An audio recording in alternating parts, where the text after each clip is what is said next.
napuntahan ko rin yung lumubog na motor bangka, Amehara. Ilan pa po ang na-recover na bangkay mula sa insidenteng ito at ilan pa ang hinahanap? Yes, as we speak po, Ma'am Cheryl, last weekend we were able to locate 6 bodies.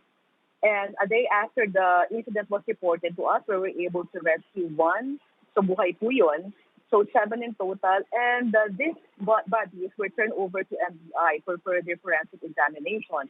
And if determined po or identified that these bodies are the passengers of the motorboat Amehara, so lalabas ni Cheryl is 9 na lang po ang ating hinahanap.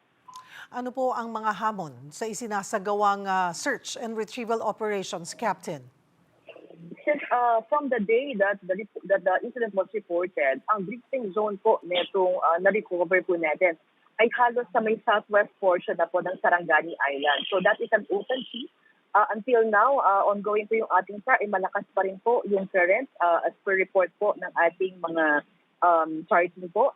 Ang kagandahan lang po, Ma'am Cheryl, no, hindi lang po Philippine Coast Guard ang nag-iisa po dito. We are partnered, we are together with other government agencies, and even yung mga volunteered vessels po. So, yan po siguro ang nakikita lang po natin kasi habang tumatagal po, no, syempre yung drifting zone, we consider the current that would be a contributing factor para sa location po nito mga hinahanap po natin. So, we established Research and Rescue Optimus System and it's more science-based po para makita po natin yung may high probability po na makakita pa rin po tayo ng ating mga hinahanap.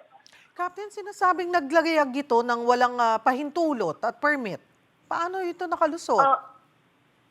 Well, kasama po yan sa investigation po natin, Ma'am Cheryl. Ang ngayon po, yung mga tauhan po ng Santa Ana, they were undergoing investigation po. Part na po siya ng investigation natin.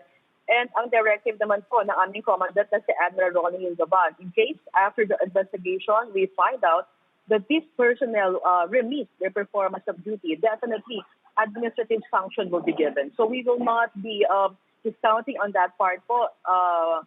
Hanggang ngayon po, ongoing pa rin po sinasagawa nating consolidation of the information and the investigation as well. Captain, paano hinaharap ng PCG yung mga hamon sa patuloy na search and rescue operation sa tatlong magkakahiwalay na insidenteng ito, lalo na kapag masama ang panahon at malawak po yung saklaw ng paghahanap? Kaya ba ng resources natin? Yes, the Philippine Coast Guard, Ma'am Cheryl, is organized to respond on crisis. Although we